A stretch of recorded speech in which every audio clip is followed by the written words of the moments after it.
Kita jumpa lagi dengan mata kuliah robotika. Saya Budi Adi Perdana dan pada pertemuan kali ini akan dibahas tentang forward kinematika bagian pertama.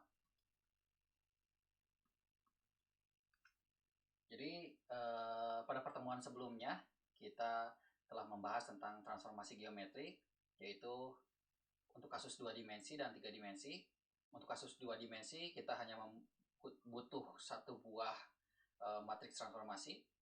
Sedangkan untuk kasus yang 3 dimensi kita butuh 3 buah matriks transformasi untuk masing-masing rotasi sumbu X, sumbu Y, dan sumbu Z. Jadi berbeda. Ini digunakan untuk kasus per kasus jadinya. Sebelum kita masuk ke forward kinematika itu sendiri, kita perlu tahu dulu apa sih sebetulnya kinematika itu sendiri. Jadi secara bahasa atau secara umumnya, kinematika itu adalah ilmu yang mempelajari tentang pergerakan robot, terutama di sini untuk robot, tanpa memperhatikan gaya dan faktor lainnya yang mempengaruhi. Jadi kita hanya peduli pada posisi dan sudut, seperti itu. Jadi seperti kalau misalkan ada masanya berapa atau gaya luar torsinya berapa, itu kita belum bahas sampai ke sana. Itu nanti untuk khusus yang lebih lanjut.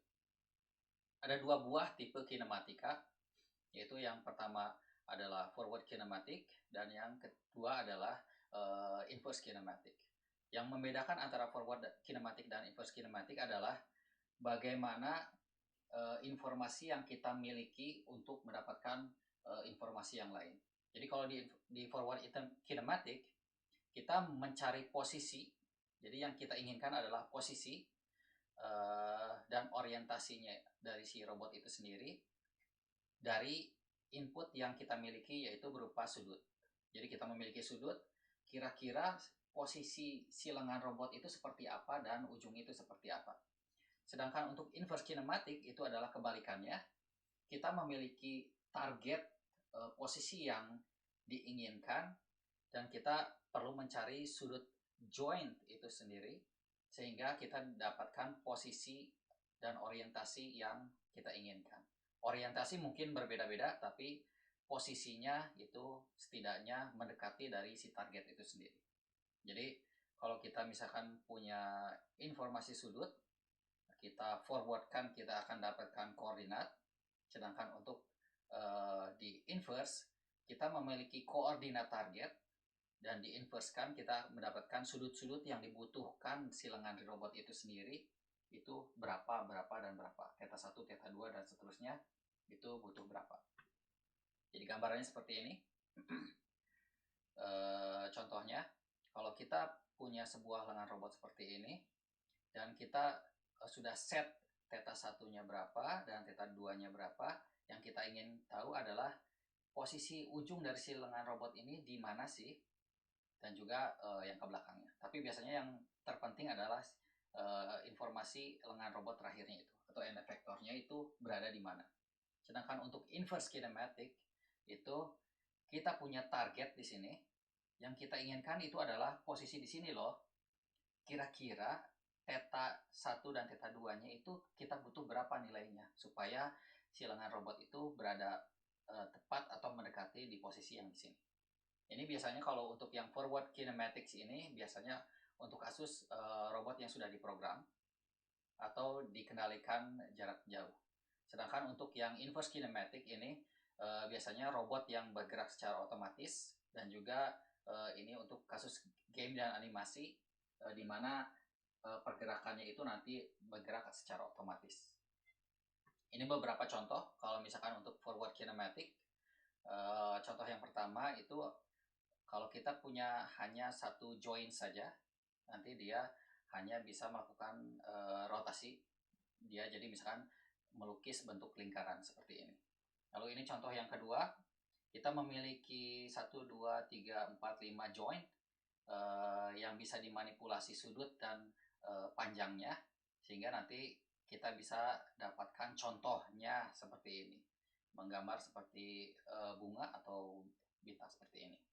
Lalu ini contoh lain untuk menggambarkan random gitu, misalkan kita beri informasi beberapa bilangan acak pada ujungnya, atau kalau misalkan forward kinematik kita beri sudut theta yang secara acak, nanti dia akan ujung dari si lengan robot itu akan berada di mana dan akan menggambar secara acak seperti melukis, seperti itu contohnya.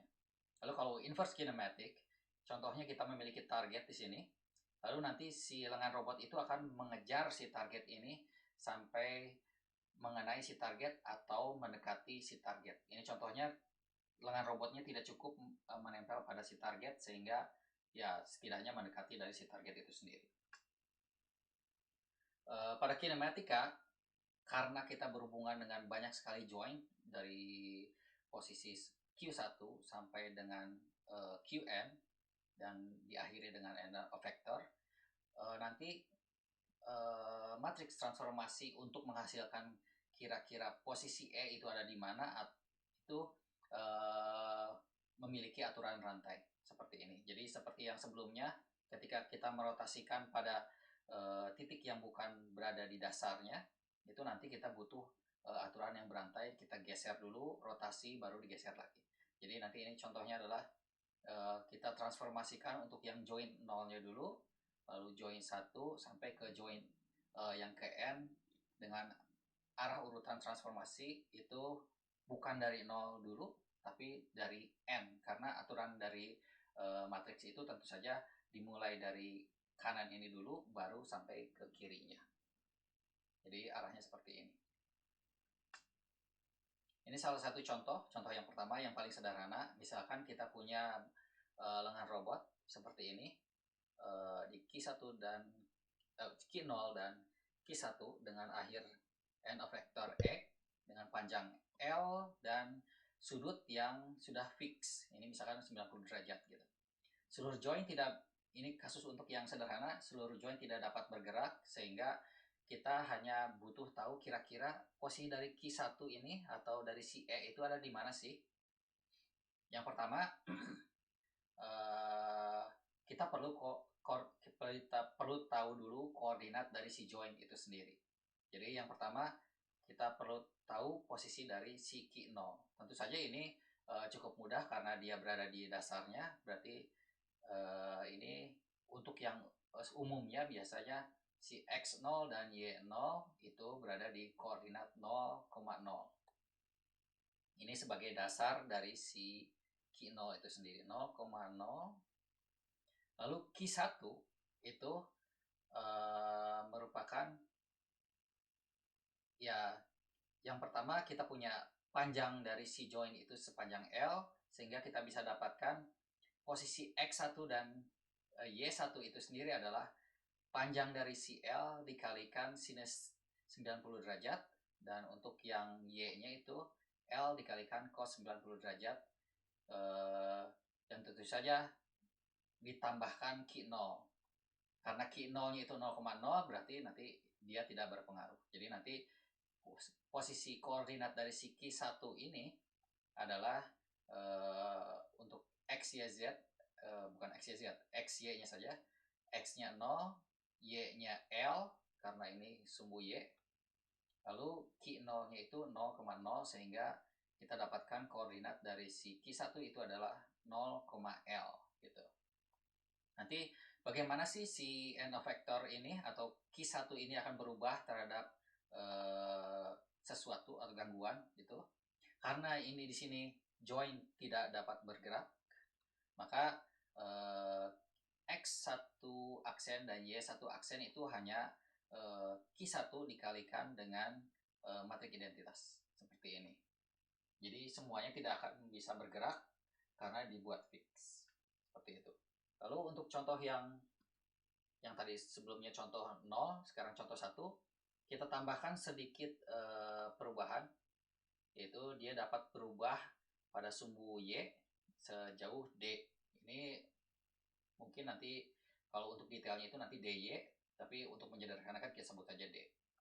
Pada contoh yang sebelumnya kita bisa dapatkan bahwa Q0 itu adalah 0,0 dan Q1 itu adalah 0,L.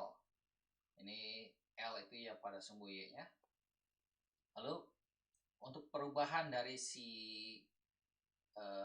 posisi end effector ini itu agak berubah, karena yang sebelumnya kita hanya matriks diagonal untuk identitasnya saja, tapi karena di sini ada variabel baru yang dapat bergerak sejauh D, itu nanti ada translasi sejauh D. D ini bisa plus atau minus, sehingga nanti koordinat untuk yang Y ini dipengaruhi oleh si D-nya itu sendiri. Ini untuk kasus contoh yang sederhana, walaupun sederhana, tapi ini cukup penting di dunia industri atau robotika. Ini salah satu contohnya untuk pergerakan seperti ini untuk seperti untuk mengangkat barang. Ini pergerakannya hanya atas bawah. Ini prinsipnya adalah sama seperti ini untuk yang sederhana ini. Dan juga untuk salah satu contohnya adalah untuk pabrik pengisian air minum. Kan ada botol-botol air minum yang berjalan secara cepat. Nanti ini akan diisi oleh air atau botolnya itu ditutup. Itu menggunakan prinsip yang seperti ini. Jadi dia akan misalkan dengan waktu-waktu tertentu di set agar si pergerakan si robotnya itu tepat dan volumenya itu cocok sampai seberapa detik kira-kira sampai yang dibutuhkan, dan juga untuk tutupnya gitu kira-kira kapan dia akan memberikan tutupnya, seperti itu. Untuk contoh yang kedua ini kita tambahkan lagi kerumitan, yaitu berupa pergerakan ke arah sumbu X-nya. Kalau yang sebelumnya kita hanya pergerakannya itu ke sumbu Y, sekarang kita beri tanda sedikit untuk yang perubahan sumbu Y itu jadi D1, dan untuk sumbu X itu jadi D2. Ini prinsipnya masih sama. Yang pertama, kita butuh koordinat dari si joint-nya itu sendiri. Koordinat Q0 ini adalah 0,0. Lalu Q1 ini sama dengan yang sebelumnya. Jadi L1 cos theta 1 karena panjangnya adalah L1 dan sumbunya itu theta 1. Ini nanti untuk disederhanakan bisa dijadikan 90 derajat, ditambahkan atau digeser sejauh Q0 karena Q0 itu 0,0, maka nanti koordinat Q1 ini jadi 0, L1 saja. Lalu koordinat yang Q2 ini yang pertama adalah karena panjangnya L2, ini berbeda dengan L1. Nanti yang kita butuhkan adalah cos theta 12. Theta 12 itu adalah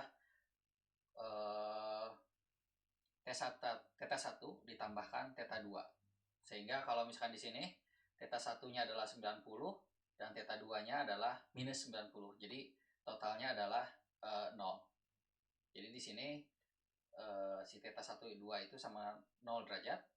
Jadi nanti L2 kali cos 0 derajat untuk sumbu X-nya dan L2 sin 0 derajat untuk sumbu Y-nya, ditambahkan Q1 karena dia bergeser dari posisi Q1 ke Q2 seperti ini. Jadi Q2 itu akhirnya adalah jadi nilainya adalah untuk sumbu posisi X-nya adalah L2 dan posisi Y-nya adalah L1. Seperti itu.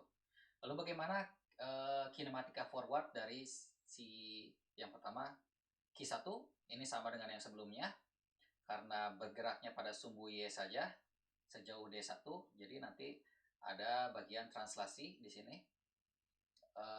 yang hanya berubah pada sumbu Y.